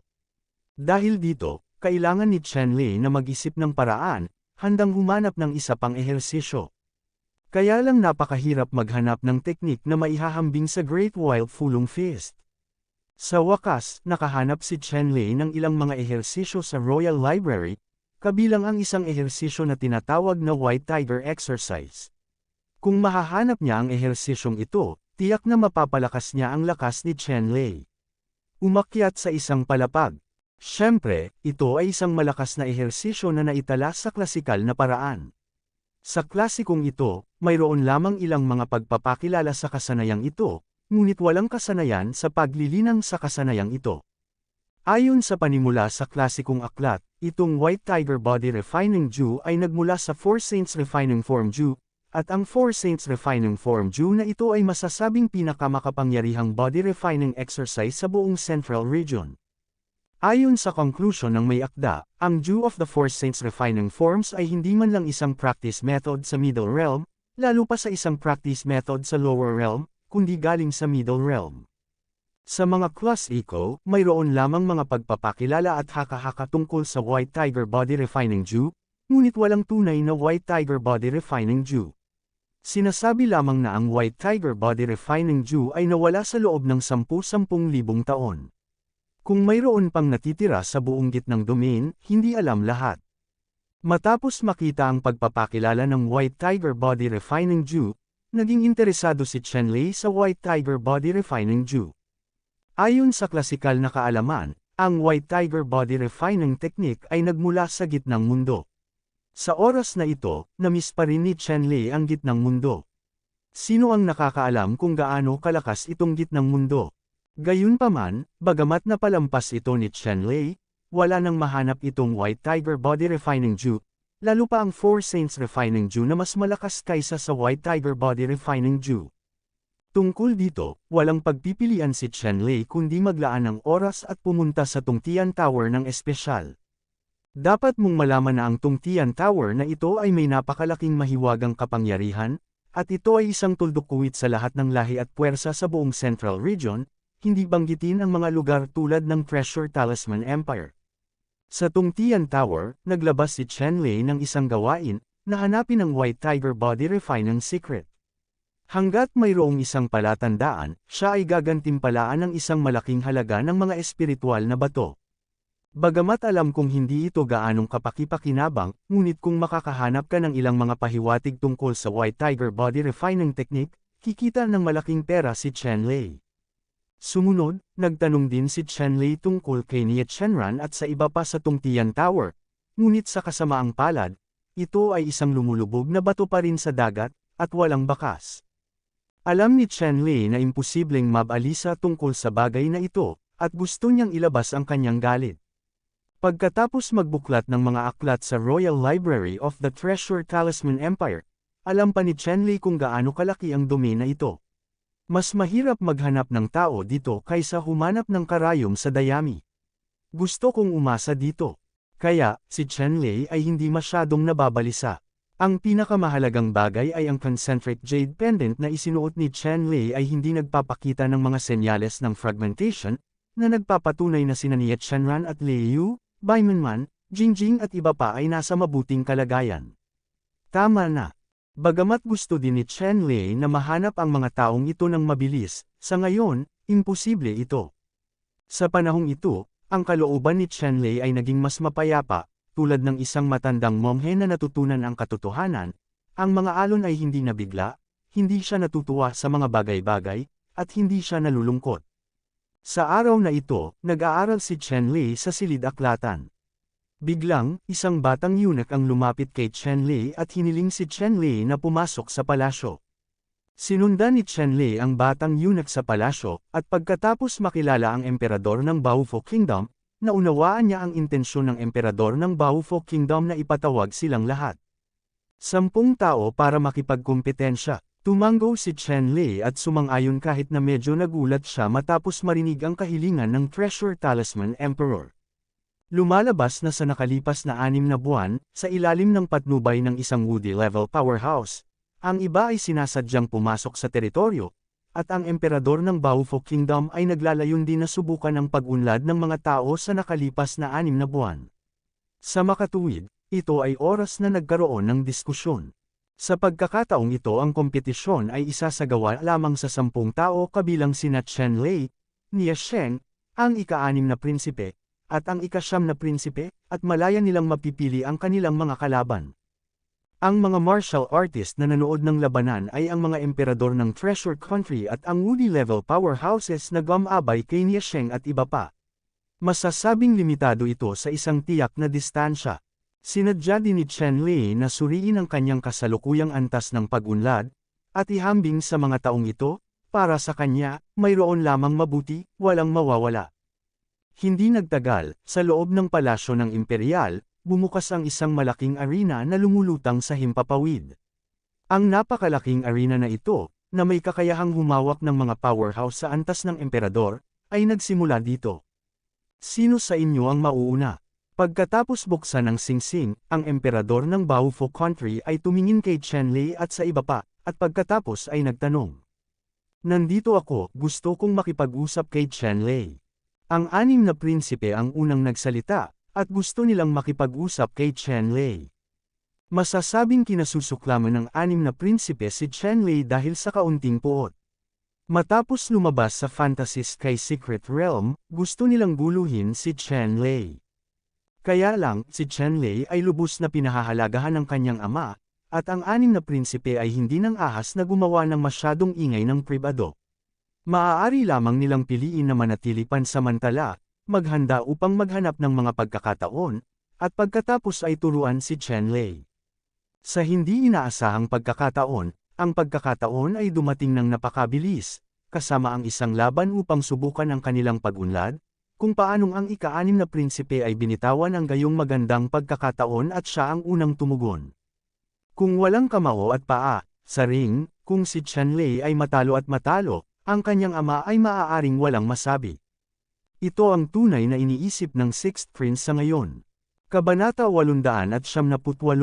Nang marinig ni Chen Lei ang panunukso ng 6th Prince, natural na hindi siya umatras. Umakyat siya sa ring at tumingin sa 6th Prince. Nang makita ng ika-6 na prinsipe si Chen Lei na lumitaw sa ring, hindi siya nagdalawang isip na lumipad papunta sa ring. Pagkaraang umakyat ng 2 tao sa ring, biglang tumaas ang mga restraint ng singsing at naging transparent light curtain, na nakatikip sa buong singsing. Si Chen Lei at ang 6th Prince ay nakatayo sa gitna ng ring, nakatingin sa isa't isa mula sa malayo. Sa oras na ito, sa mga stand sa paligid ng ring, ang Emperor ng Talisman Kingdom at iba pa ay nakaupo. Nang makita ng ika-6 na prinsipe si Chen Lei, halos masunog ang kanyang mga mata, at kinasusuklaman niya si Chen Lei. Chen Lei, tuturuan kita ng leksyon ngayon. Matapos ang 6 na prinsipe ay nagngangalit ang kanilang mga ngipin at natapos na magsalita, isang gintong liwanag ang kumislap sa itaas ng kanyang ulo, at isang malaking anteng-anteng ang biglang lumitaw mula sa itaas ng kanyang ulo, na naglabas ng 10,000 gintong ilaw, at nakasabit sa itaas ng mga ulo ng 6 na prinsipe. Ito ang martial soul ng 6th Prince, isang treasure of martial soul, ito ay masasabing may walang katapusang mahiwagang epekto at dakilang kapangyarihan. Sa oras na ito, si Chen Lei, dahil sina Dan Tianhai at Shen Hanhai ay selyado, talagang walang paraan para gamitin ang Thunder God Lotus Martial Soul. Gayunpaman, tiwala rin si Chen Lei na kaya niyang talunin ang 6th Prince sa pamamagitan ng pag-asa sa pisikal na lakas lamang. Kailangan mong malaman na ang pisikal na lakas ay mas malakas kaysa sa mental na lakas. Nakita ng ika-6 na prinsipe na hindi ginamit ni Chen Lei ang kanyang martial spirit, at naramdaman niyang minamaliit siya ni Chen Lei, na nagpagalit sa kanya. Saan niya nalaman na ayaw ni Chen Lei na gamitin ito, ngunit hindi niya ito magagamit. Boom! Ang 6 na prinsipe ay walang kahit katiting na pasensya, at direktang dinurog ang martial soul, at naglunsad ng pag-atake kay Chen Lei. Ang kayamanan na anteng-anteng na martial soul sa ulo ng 6 na prinsipe, na may pagkabulok ng kapangyarihan ng anim na prinsipe, ay biglang umunlad, tulad ng isang watawat ng labanan na umaalingaw-ngaw sa bagyo, patuloy na umaalon, naglalabas ng walang kapantay na kapangyarihan, ang buong pelikula ang kawalan ay umuugoy halos sumusunod, ang kayamanan na. Hinarap ni Qianlei ang pag-atake ng anim na prinsipe, ang kanyang katawan ay parang bato sa rumaragasang karagatan, hindi gumagalaw, at humakbang palabas sa isang hakbang, ang buong nanginginig na kawalan ay agad na naayos. Patayin! Ang anim na prinsipe ay umungal, at isang gintong bahaghari ang lumabas mula sa ginintoang anteng-anteng sa kanyang ulo, na nagwawalis patungo kay Qianlei. Biglang naramdaman ni Qianlei ang isang napakabangis na aura na dumaan, at ang ginintoang bahaghari na ito ay tila naglalaman ng isang kahangahangang layunin ng espada, na magpapabagal sa kanya. Sa oras na ito, hindi maaaring linangin ni Qianlei ang pinakamataas na kayamanan, ngunit maaari lamang umasa sa kanyang pisikal na katawan upang lumaban. Direktang dinurog ni Qianlei ang King Seal.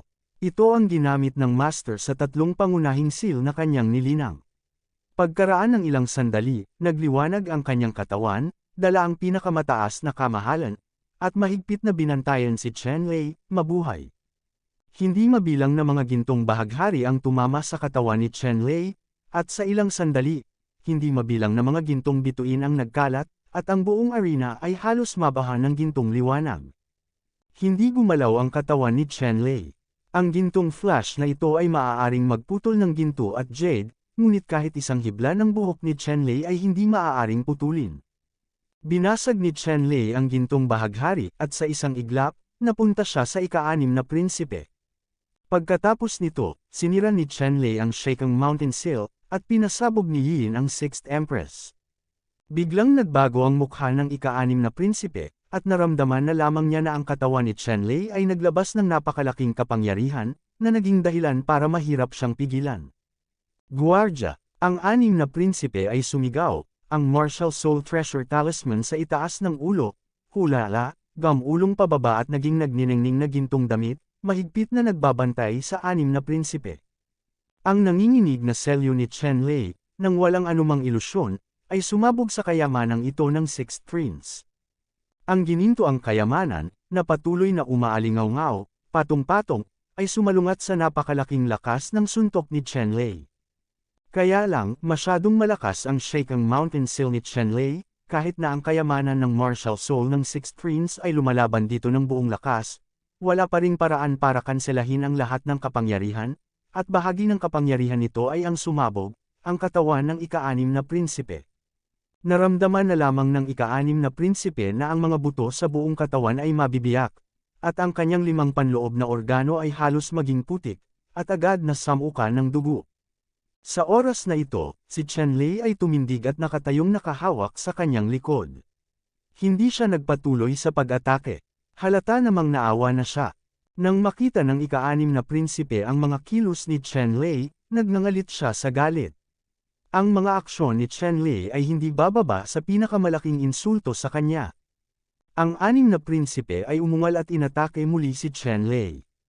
Si Qianlei ay nakakita ng awa mula sa kanyang mga nasasakupan, ngunit ang ika-6 na prinsipe ay hindi pa rin alam kung paano aabant o otres, umiling, at hinampas ang martilyo na tumama sa kanya ng suntok. Sa suntok na ito, si Qianlei ay hindi gumamit ng anumang pamamaraan. Siya ay hinimok ng kanyang sariling pisikal na lakas. Masasabing brutal ito. Gayunpaman, sa isang simple at bastos na suntok, diretso niyang pinasabog ang gintong liwanag na ito. Nabasag ang sledgehammer at naging gintong ulan sa kalangitan. Ibinuko ng ika-6 na prinsipe ang kanyang bibig at tumalsik ang isa pang subo ng dugo. Ang kanyang hininga ay naging mababaw, at ang kanyang mga mata ay naging mapurol. Sa himpapawid, muling nagtagpo ang liwanag at ulan sa buong kalangitan, naging kayamanan, at muling nasuspine sa likod ng 6th Prince. Kaya lang itong treasure symbol, sa oras na ito, ang gininto ang liwanag ay napakadilim, at lumalabas na ito ay nagtamo ng matinding pinsala. Matapos talunin ni Qianlei ang martial spirit ng 6th Prince sa isang suntok, hindi na siya gumawa ng anumang karagdagang aksyon. Maaaring makita ng sinumang may matalinong mata na si Qianlei ay nagpapakita ng awa sa ilalim ng kanyang mga kamay. Gayunpaman, ang mga tao sa paligid na nanood ng labanan ay mas nabigla. Dapat mong malaman na ang kasalukuyang lakas ng Sixth Prince, hindi pa banggitin ang pag-abot sa antas ni Emperor Wu, ay masasabi ring malapit na nauugnay sa kapangyarihan ng labanan ni Emperor Wu, ngunit kapag kaharap si Chen Lei, wala kahit katiting na lakas na labanan si Chen Lei. Okay, panalo si Chen Lei. Sa sandaling ito, ang boses ng Emperor ng Treasure Talisman Kingdom ay tumunog, kaya't ang ika-6 na prinsipe na gusto pa ring ipagpatuloy ang pagkilos ay kailangang huminto, ang kanyang mga mata ay parang mga lobo, na mabangis na nakatitig kay Chen Lei.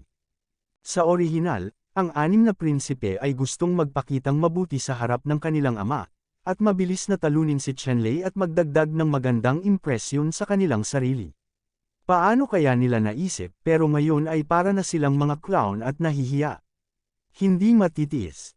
Gayunpaman, dahil nagsalita na ang kanyang ama, natural na hindi siya ng ahas na sumuwi kahit kaunti. Sa paggalaw ng kanyang isip, inilagay niya ang Treasure Rune Martial Arts Soul sa kanyang katawan, at iniwan ang singsing ng hindi lumilingon. Sa oras na ito, tumalon din si Chen Lei mula sa ring at umupo sa gilid. Pagkatapos nito, ang dalawang mas malalakas na manlalaro ay umakyat sa ring upang makipagkompetensya. Sa pagkakataong ito, ang dalawang magkaharap ay ang Ninth Prince at ang Ice Demon. Si Ice Demon Hanyon, kabilang sa mga batang henyo ng Treasure Talisman Nation, ay isa ring sikat na henerasyon. Siya ay ipinanganak sa Bingyuhan Kei, at ginawa ang pangalang Nooda ng maaga.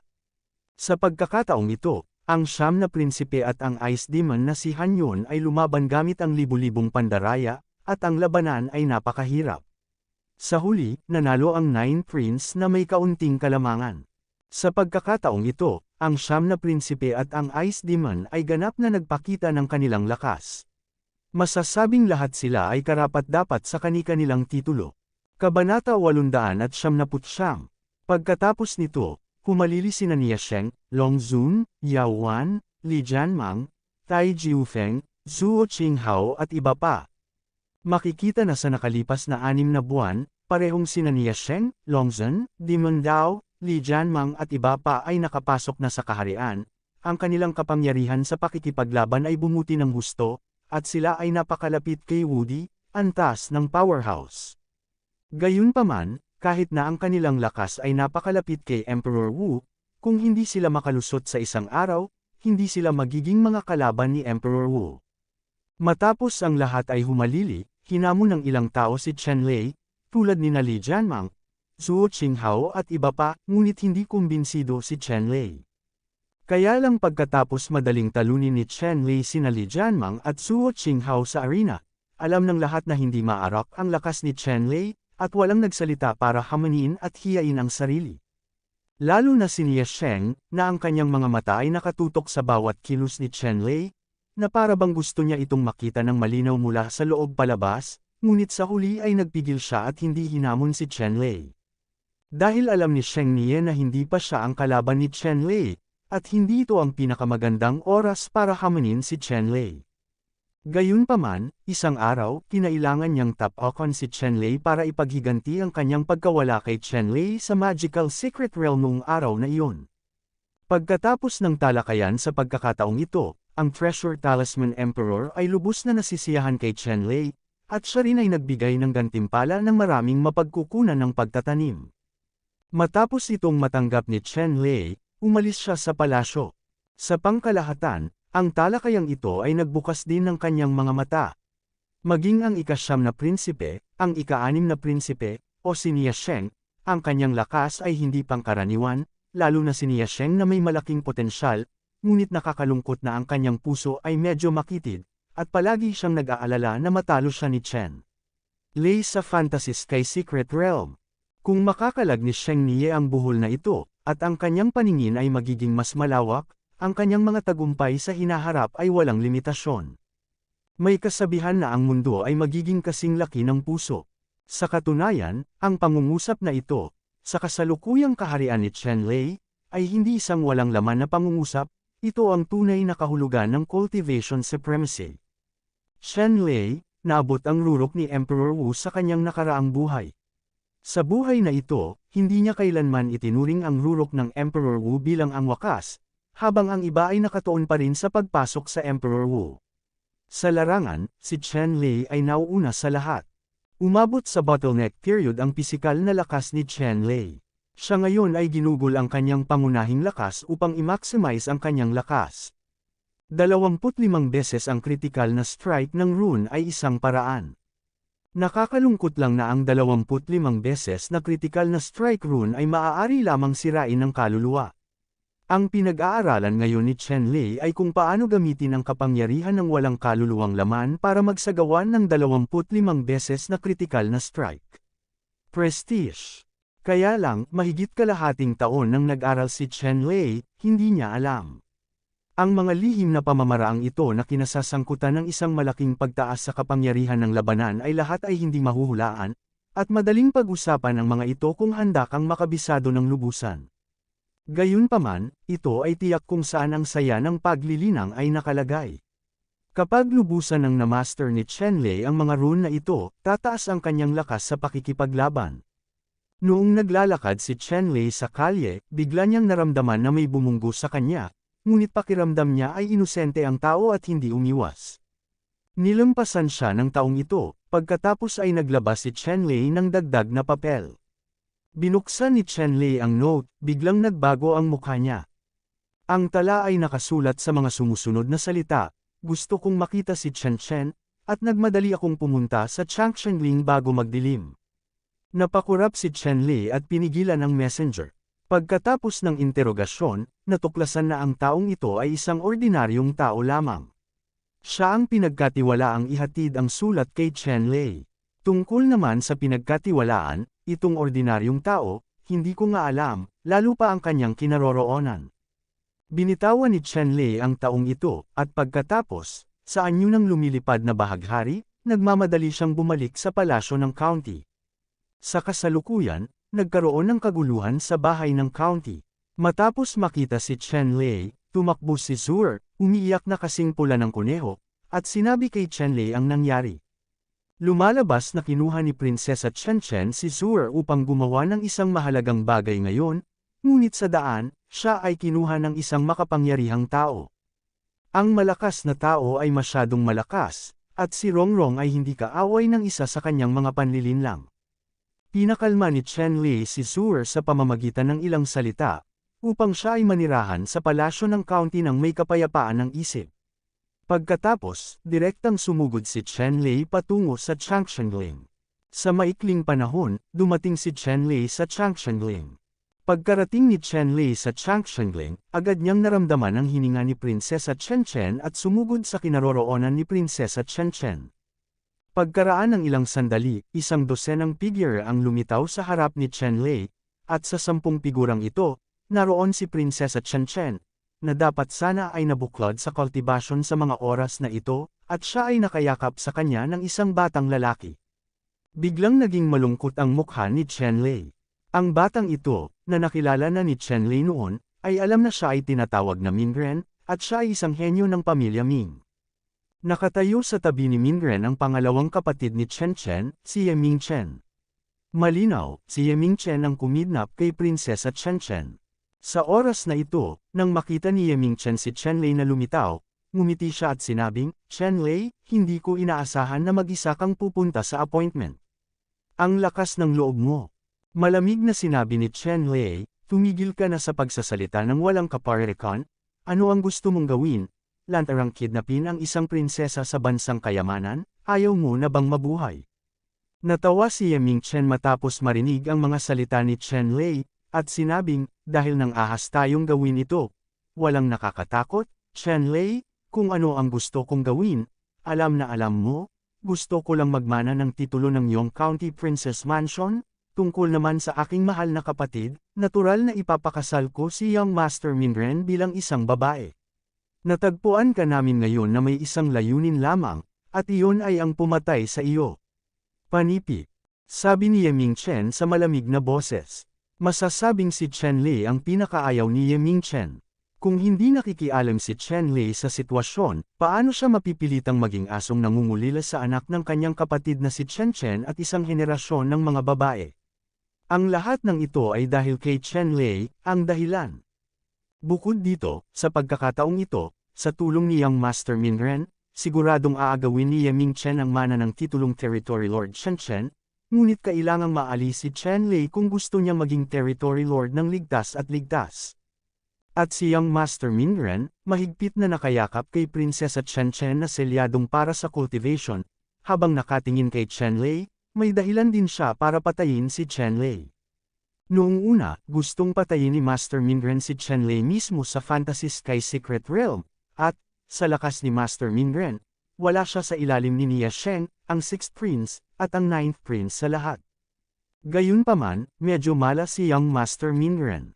Sa Sky Fantasy Secret Realm, nakilala niya ang hari ng mga hayop. Sa ilalim ng suporta ng Higanti, inatake niya ang Soul Beast King ng mag-isa, ngunit binigyan ng claw ng galit na Soul Beast King. Patay na. Ang lahat ng mga taktika na inihanda ni Minren sa Magical Secret Realm ay walang kabuluhan, at kailangan niyang maghintay sa labas para sa isa pang pagkakataon. Sa kasamaang palad, bago dumating ang pagkakataong ito, si Chen Lei ay nakagawa na ng maaga at binigyan si Prinsesa Shenzhen ng karapatang magmana ng titulo, at ginawa ang kanyang iba't ibang mga plano na mabangkarote bago ang mga ito ay ipinatupad. Sa ganoong sitwasyon, kailangan pang gumawa ni Minren para mahuli ang master na si Shenzhen, at patayin si Chen Lei sa likod ng oso na ito. Kabanata 900. Hindi alam ni Minren o Ye Mingchen na hanggat pinugutan ng ulo si Chen Lei, magiging laruan nila si Prinsesa Shenzhen, makipaglaro sa kanila ayon sa gusto mo. Tungkol sa relasyon ng magkapatid sa pagitan ni Ye Mingchen at Prinsesa Shenzhen, sa harap ng malaking interes, nawala kay Ye Mingchen ang lahat. Si Chen Lei ay malamig na tumingin kay Ye Mingchen, Minren at iba pa, at sinabing, Ye Mingchen, kinain ba ng aso ang iyong konsensya? Alam mo, kung hindi dahil sa pagmamakaawa ni Chen Chen, papatayin kita gamit ang palad, paanong may mangyayari ngayon? Panipi. Narinig ni Ye Mingchen ang mga salita ni Chen Lei na may galit na ekspresyon sa kanyang mukha, at sinabing, Chen Lei, huwag mong banggitin ang konsensya sa akin. Kung hindi dahil sa iyo, ako ay naging prinsipe sa lugar na ito ng bahay. Para sa kapakanan ng katayuan at kapangyarihan, si Chen Chen at ang aking mga kapatid na si Love. Ano ang problema? Ngunit natagpuan ko siya ng isang magandang paraan upang pakasalan si Young Master Minren bilang isang babae. Masasabing siya ang biyaya ng paglilinang sa nakaraang buhay. This matter, it is not your turn to worry about him, you still worrying about yourself. Panipi. Ngumisi si Chen Lei at sinabing, kaya pinatalsik mo ako, sa pag-aakalang mapapatay mo ako. Ngumisi si Ye Mingchen at nagsabi, oo, Chen Lei, talagang maganda ang iyong lakas, ngunit maaari ka bang maging mas mahusay kaysa kay Emperor Wu? Ngayon, para alagaan ka, espesyal na inimbitahan ni Young Master Minren si Emperor Wu na kumilos. Sa sandaling ito, sa wakas ay ipinakita ni Ye Mingchen ang kanyang mga pangil. Napatingin si Chen Lei kay Ye Mingchen at hindi uminik. Inisip ni Ye Mingchen na si Chen Lei ay natakot na nagpapakita ng pag-iinis. Pagkatapos, isang martial emperor level powerhouse ang lumitaw mismo sa tabi ni Ye Mingchen, na may hininga sa kanyang ulo, isang katawan na parang isang kalaliman.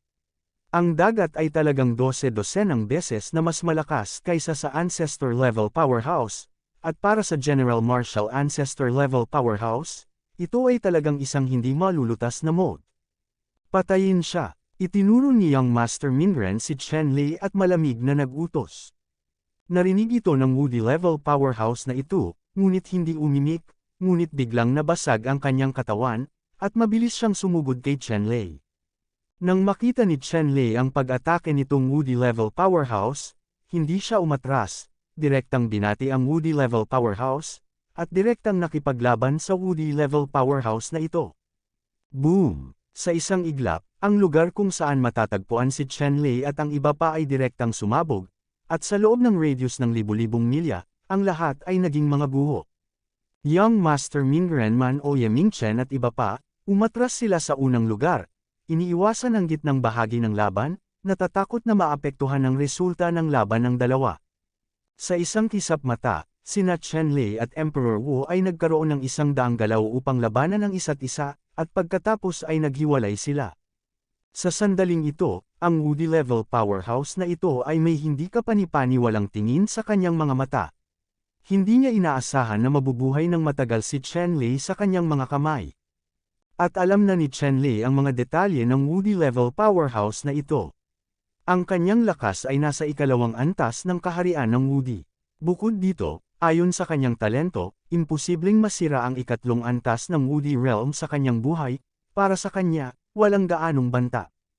Alam ni Chenlei na kung ginawa niya ang kanyang makakaya, dapat niyang mapatay itong Emperor Wu. Gayunpaman, ayaw ni Chenlei na gawin ito. Madaling patayin si Emperor Wu. Gayunpaman, kung paano iligtas si Prinsesa Chen mula sa mga kamay ni Mingren ay isang mahirap na problema. Kung ginamit ni Akihito si Prinsesa Chen bilang isang banta, tiyak na makokontrol siya ng mga daga. Gayunpaman, si Chenlei ay hindi isang taong mahilig bugbugin ng pasibo. Gaano man ito kahirap, kailangan pa rin niyang humanap ng paraan para mailigtas si Prinsesa Chen. Sa sandaling ito, ang matandang mukha ni Emperor Wu ay mas madilim kaysa sa ilalim ng palayok. Noong una ay naisip niya na magiging madali ang pagpatay kay Chenlei. Paano niya naisip na gugugol siya ng halos 100 pandaraya, at hindi man lang niya sinaktan si Chenlei. Masasabing nawala ang mukha nitong Emperor Wu. Umungol si Emperor Wu at direktang pinakawalan ng kanyang martial soul. Sa isang sandali, ang itim na tubig na itim na ahas na martial spirit, na naglalabas ng nakakatakot na lamig, ay naging isang malaking itim na bundok, na nakahiga sa kawalan. Sa hitsura ng itim na tubig na itim na ahas na martial arts soul, ang kalangitan ay natatakpan ng malamig na itim na ulan. Ang malamig na ulan na ito ay nagyayelo at mapait. Nang bumagsak ito sa lupa, nabuo ang isang makapal na layer ng malalim na itim na yelo. Ang buong kawalan ay naging malamig, at ang hangin ay halos nagyelo, malagkit at malagkit, nagdulot ito sa mga tao na hindi komportable. Sa katunayan, kung saan man dumaan ang mga patak ng ulan, lahat sila ay mga lugar na kontrolado ng mga martial soul ng mga martial emperor level powerhouse na ito. Sa lugar na ito, siya ay isang natatanging Diyos na kayang kontrolin ang lahat. Ang hindi mabilang na malamig na ulan, sa ilalim ng kontrol ng malakas na lalaking ito ng Woody, ay naging isang itim na ice cone na naglalabas ng nakakapagpalamig ng mga buto na liwanag, na lubhang matalim at tila tumagos sa kawalan. Sa sandaling ito, mas nakaka-relax si Chenlei matapos makita ang martial soul na winasak ng martial emperor level powerhouse na ito. Ang Woody cultivation na ito ay talagang ang Blackwater Snake martial spirit.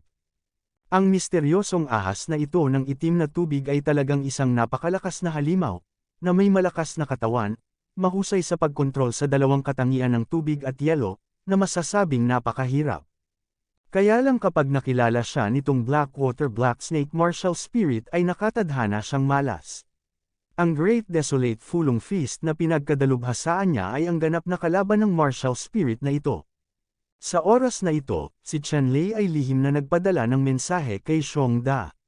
Sa pagkakataong ito, dumating si Chenlei, hindi nag-iisa, ngunit kasama si Xiongda, ngunit si Xiongda ay itinago niya sa dilim. Gamitin ito bilang isang sorpresa. Ngayon, dahil ipinakita ng kalaban ni Woody ang kanyang trump card, natural na hindi nahahawakan ni Chenlei ang kanyang mga kamay, at gustong patayin si Woody sa isang iglap. At nang mapatay si Emperor Wu, ito rin ay noong nailigtas niya si Prinsesa Chen. Siyempre, para mailigtas si Prinsesa Chen, kailangan mo pa ring umasa kay Xiongda para makipagtulungan. Matapos lihim na turuan si Xiongda, tumalon si Chenlei sa hangin, humarap sa itim na ice cone sa kalangitan, at mabangis na sumabog patungo sa Blackwater Black Snake martial arts spirit sa hangin. Ang dawang Fulong Fist ang binasag ni Chenlei. Sa sandaling ito, sa mga kamay ni Chenlei, mayroong hindi mabilang na siksik na rune, na lahat ay ang tunay na kahulugan ng Great Desolate Fulong Fist. Nagpaputok si Chenlei ng suntok. Sa suntok na ito, hindi binitawan ni Chenlei ang kanyang mga kamay, at walang humpay na pinalawak ang lakas ng kanyang katawan. Sa katunayan, sa kasalukuyang lakas ni Chenlei, gumawa siya ng isang buong suntok, kahit na siya ay isang makapangyarihang pangatlong layer na Woody, magagawa niya itong saktan, pabayaan ang isang pangalawang layer na Woody, at siya ay ganap na pinabayaan ng dakila. Ang pagkawasak ni Emperor Wu ay pinigilan ni Long Quan.